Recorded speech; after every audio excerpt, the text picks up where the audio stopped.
Hey, you all. Welcome to our course on intervention. We put out these notes the other day on intervention and got a huge following for wanting to know what intervention can look like and how to get it started in a building. And so I thought, hey, instead of meeting separately, why not just put it in a course and then offer some times to meet? So today we're going to go over just an overview of what intervention should look like in a building and how to get it started.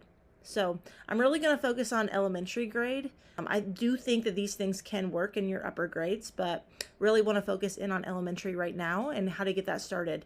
You know, a lot of the questions that I get is, where do I start? How do I even schedule that out? You know, what does that look like in my building? That's what the purpose of this course is to go through, you know, the overview and the mindset shift that has to take place, getting your teachers on board, the data pieces, and then also scheduling it out and maintaining it, making sure that you're maximizing the time.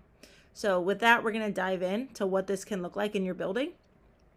If you have not started a strong intervention structure, or it's really just in the court of your teachers right now and they're owning a lot of it, here's what I want you to do. I want you just to take a piece of it, okay?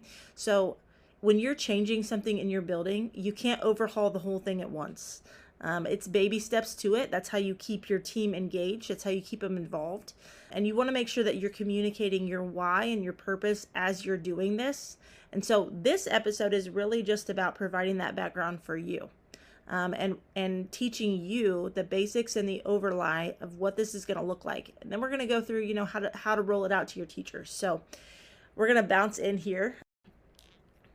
The first thing that I think we need to go through is really what the structure of intervention looks like.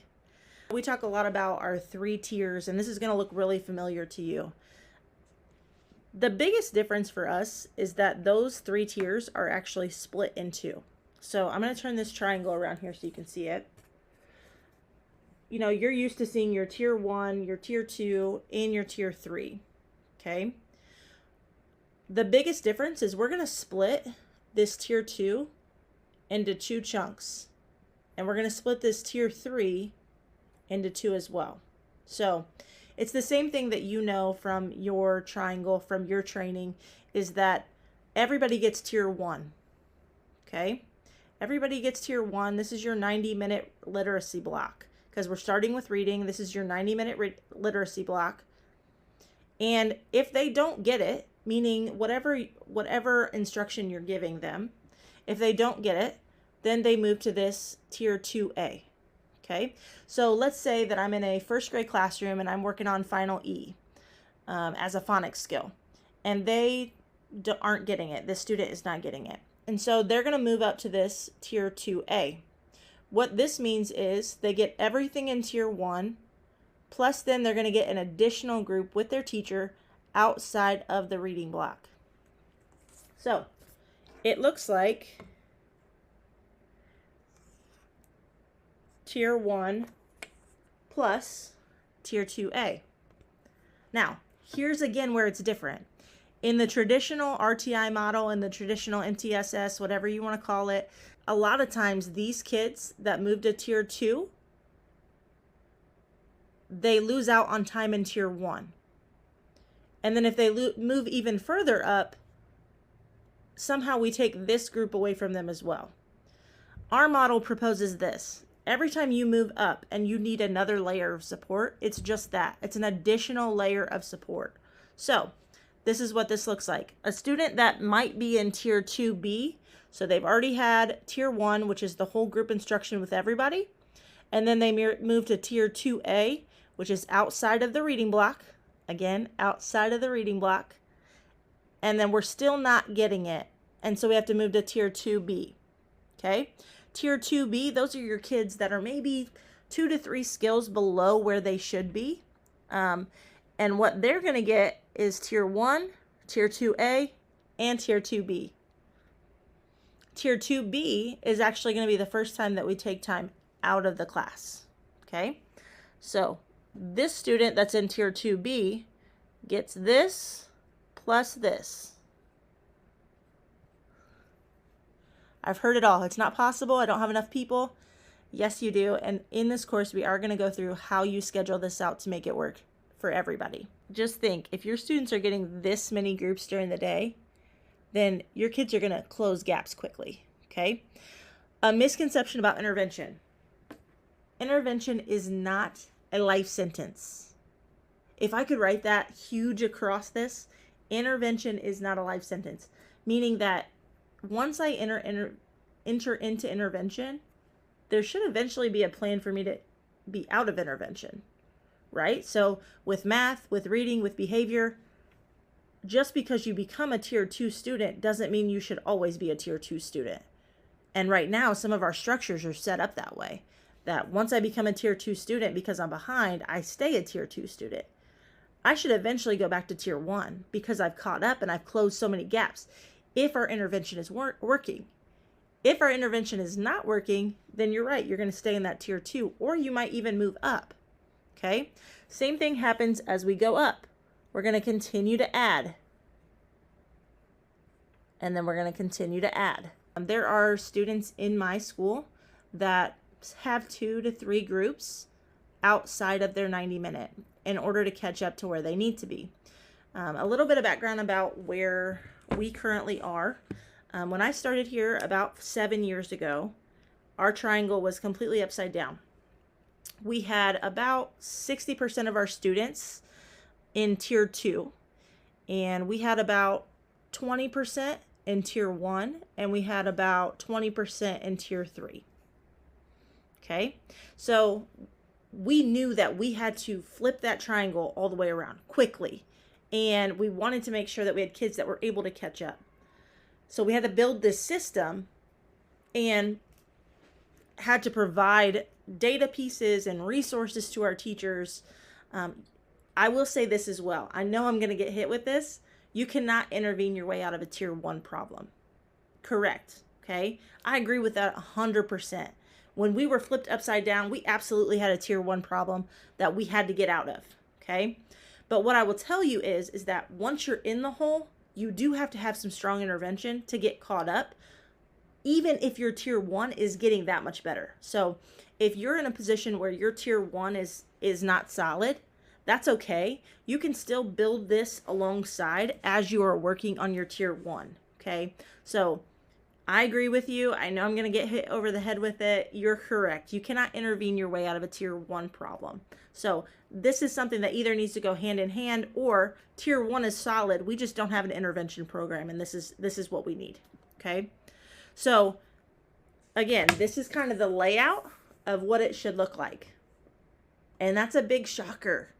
You know, we have a lot of people that have come at us like, how do you do this without them missing class time? What about all the other things that happen during the day? It all comes out to scheduling. It all comes out to your master schedule and the way that you utilize your people. But it also is a mindset shift. If you are going to do something like this, then everybody has to be on board with the mindset that every student deserves to learn, and every student can learn, and every student can and will reach their full potential if we give them everything that they need to do it, okay? So that's really an overview of what this looks like. Something else we're going to talk about. It's one thing to make sure that you have these groups and these additional groups, but it's also important to talk about what's happening in the groups. And there's going to be a whole nother episode on that, but I want to just get it in your mind. Let's say I have a first grader or a second grader. Let's say a second grader, okay, who's working on Final E at the beginning of the year.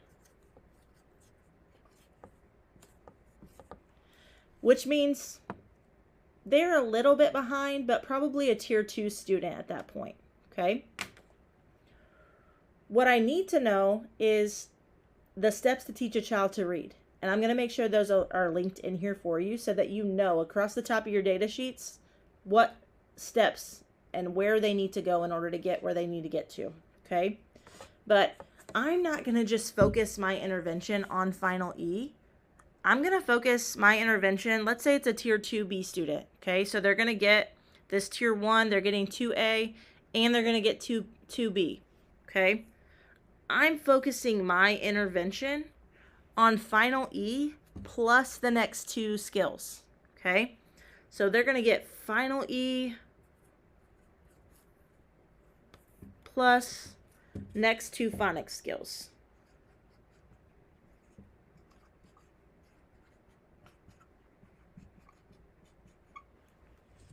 Why?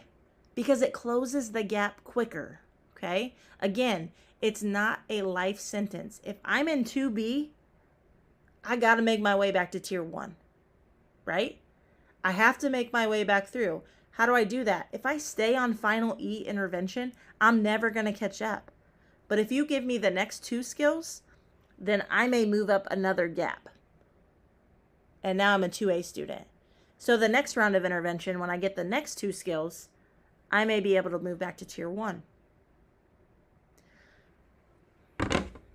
So we're going to go through the layout of what your intervention block should look like, and how do you keep that accountable as the administrator. Another thing is just time. I say this all the time, but when we started intervention here, and even as a teacher, I would see kids sit in intervention groups for way too long. If you have effective instruction and intervention, those gaps should be closing. And when those gaps close, kids should move out of those groups. That's hard because that means your schedule is shifting often. And if you don't have a staff that's bought into this, then you're not going to be able to do that. Okay, so the communication pieces, the why, all of that behind it has to be super solid in order for you to make this plan. But your intervention group should be shifting every 5 to 6 weeks. And that's quick throughout the school year. But if you do that, you're going to close gaps for your kids. Your data is going to soar for your kids. So that's kind of an overview of where we're going to start. I want you to start thinking about just the mindset shifts that have to happen. When I was introducing this to our staff, I was hit with a lot of, but they can't do that. My kids can't read. And I would say, well, why can't they read? Or Johnny can't get better than what he currently is. Well, why not? Tell me why. What are the barriers to that? Okay. So research says that 95% of our students have all the skills they need in order to read at grade level. But our data doesn't hit that at all. It's not even close. Why is that? Couple things. I think it could be time. I think kids are sitting in intervention groups way too long. I think it could be the resources that we're using and how targeted our intervention is. I think it could be time in the classroom and how much time they're spending with an adult working on these skills. I also think it's the amount of intervention that they get and what happens in that intervention to move them quickly. But I also think it's this right here. But what if they can? What if they just haven't been provided the right intervention? What if they just haven't been given enough time? What if we're not looking at the right data? What if we're keeping them in groups too long? Those are the things that have to be communicated to your teachers. Those are the things that have to shift in your own mindset. Intervention is not one of those things that you can just put on your teacher's laps and then just let go.